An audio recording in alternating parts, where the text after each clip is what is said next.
Medical weight loss is not cheating. If you've heard these words, then you've probably heard the thousands of adverts that are being pumped out for medical weight loss, such as Ozempic, over the past few months. I need to talk about this. Hi, my name's Molly. I do videos about mental health and taboo topics, and today I am here to talk about the bombardment of advertisement for medical weight loss that we have seen since it's become available to the general population. We've seen a rise with celebrities and we knew that this was going to follow, but I didn't imagine that it would pick up speed so quickly, and I have to be honest, it terrifies me. I want to make it clear that I understand that I am not the target audience for these adverts. And I am not here to pretend that I understand what it's like to live my life overweight and be unable to lose weight. My issue overall is not in the fact that medical weight loss exists. And I don't even disagree that there are people who will positively benefit from medical weight loss. The advertising is what I have a problem with. I do think this is very quickly reversing any strides forward that we are taking in the positive body movement. And as someone who struggled on and off with an eating disorder my entire life, it is very difficult at the moment navigating the internet without being affected by the constant advertising. They have not stopped with those adverts. I watch a lot of YouTube. Of almost every video that I've watched over the past 2 months has included a medical weight loss video. That's not an exaggeration. And especially since we've just got into the new year, it has been relentless. And they're using the same trope that's been used over and over and over again for years, except just in different ways, preying on people's desires for new year, new me, new year's resolution. This year I'm gonna lose weight. This year I'm gonna be healthier. They know that in January a lot of people feel down on themselves. They've indulged over Christmas. Nothing wrong with that, by the way. And they might have put a few pounds on.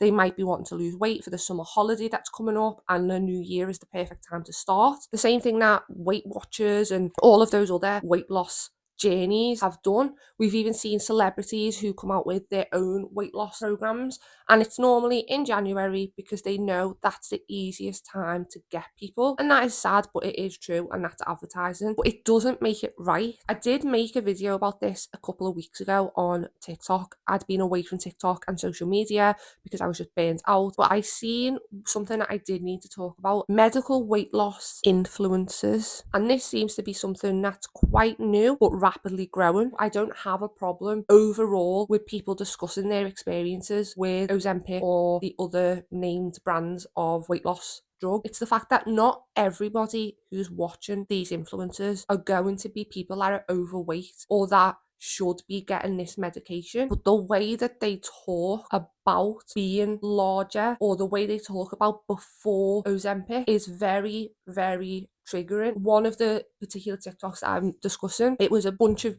beautiful women who were all out enjoying a meal. They saying, when you go out for a meal with the girls and you're all on Ozempic, and they were all sat around the table, they all had lovely meals in front of them, but all picking at the food, pretending to eat it and making a joke.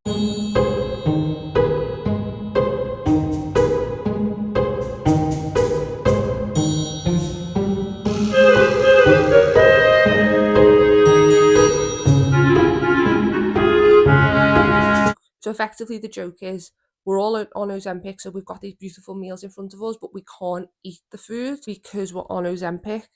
But don't worry, that's a good thing because it means we've lost weight. But what about the teenagers and the young impressionable people growing up watching that video? What is it going to make them feel like? I feel strongly that it's almost verging on the pro-Anna movement, and that was something that was mostly on blogs and behind closed doors on the internet, but I was still able to access it as a child, and I still ate that content up. And although they made disclaimers about the fact that this was not for underweight people, this was not for people who didn't need to lose weight, I still consumed the content. I was still harmed from that content. And people might say, well, you shouldn't have consumed it. Tell that to the eating disorder, because I agree. But it also puts this narrative out again that we've had time and time again, that being fat or overweight or not slim is a bad thing. And we can talk all day about the dangers of obesity. There is risk factors in being obese. Obviously, nobody's denying that. There's also risk factors in being underweight too. And also you can have an eating disorder and be overweight.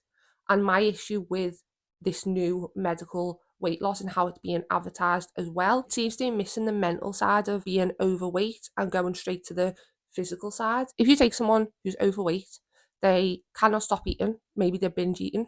Maybe they're eating because they have not dealt with trauma. Maybe they've got issues around food. And instead of getting to the bottom of that problem and finding out what is the root cause of this issue first and how can we help that, you're skipping straight to take this medication, it'll make you lose weight. It doesn't get rid of that problem. That person still has the issues that they had before, just because they're now a thinner version of themselves, and it's almost reversing everything that we have been trying to strive toward as a collective over the past 10 years, maybe more. We used to be living in a time where heroin chic was an acceptable term for how people should look, where being severely emaciated and underweight was the goal. Then things started to improve, and when I say improve, I'm just talking in terms of weight. Obviously, beauty standards have always been ridiculous and unattainable, so I'm not solely discussing that, but there was a shift. Size 12 stopped becoming obese, size 10 stopped being fat. I seen a video yesterday, I'll play it here now, of what the world used to be like. Mother of God, what's with the gut? I guess I didn't realize how big I was until I saw it on your faces. Pacific Vista has never had a fat cheerleader. Brianna's the best in the squad, so she gained a little weight over the summer. It's not that bad. Are you kidding me? The girl's a cow. I said to myself, go ahead. Take a chance. Hire the smart fat girl. I thought you said she was thin.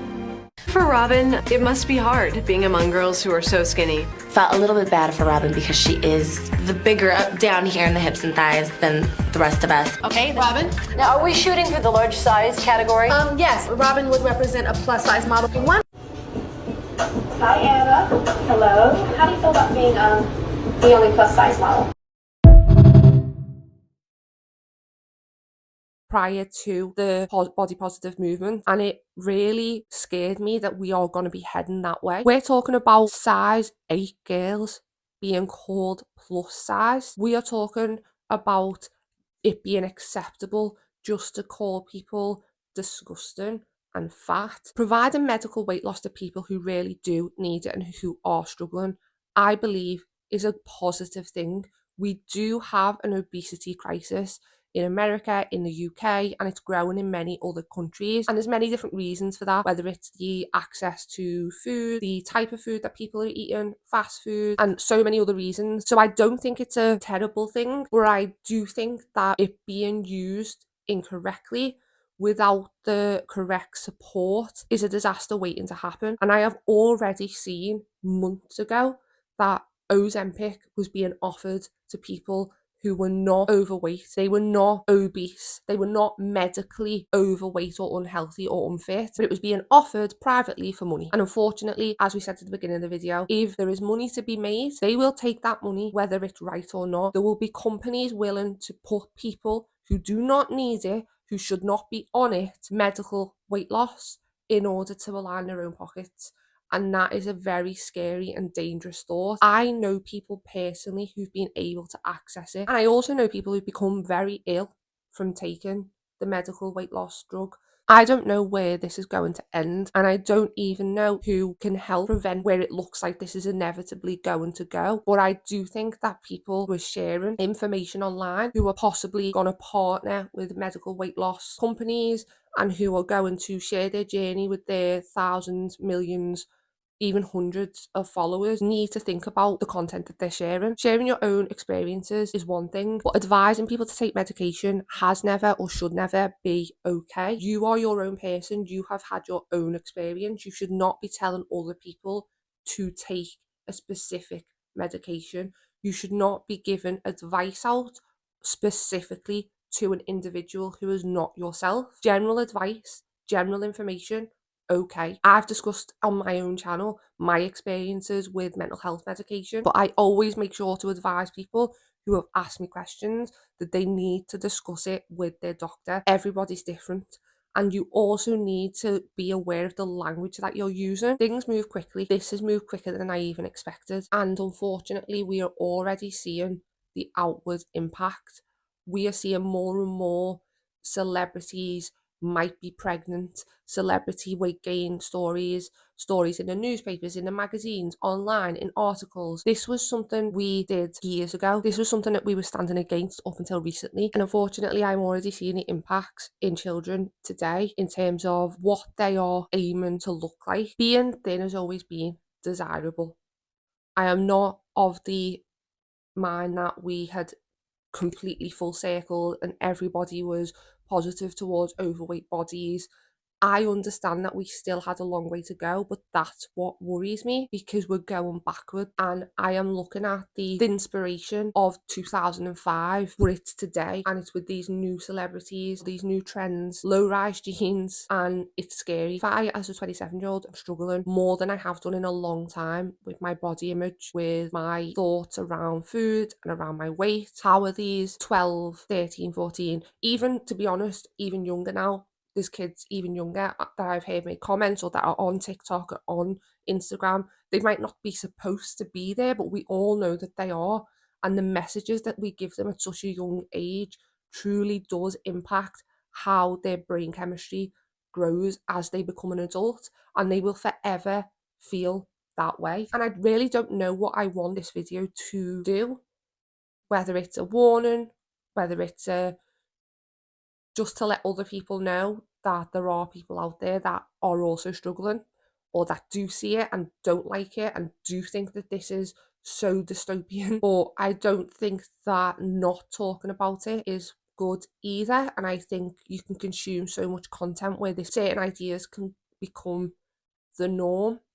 And so I think making content to show that it's not is not necessarily a bad thing, even if it doesn't have that big of an impact in the big picture. We all need to be thinking these things. And so I don't know. I would like to know how you guys feel about the medical weight loss phenomenon that we've been seeing online. Are you being harassed online by constant videos regarding weight loss?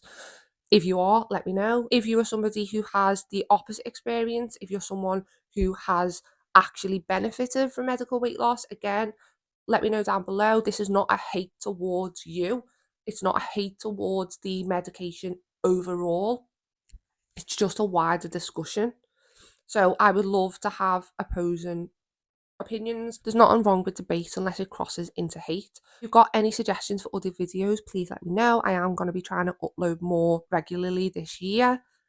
She says, I might go into a deep dive on those thin-fluencers that I was discussing earlier, but I just don't want it to be made in a mean-spirited way. But that is everything for now. So wherever that you are, I hope you have a lovely morning, day or night, and I will see you again next time. Bye.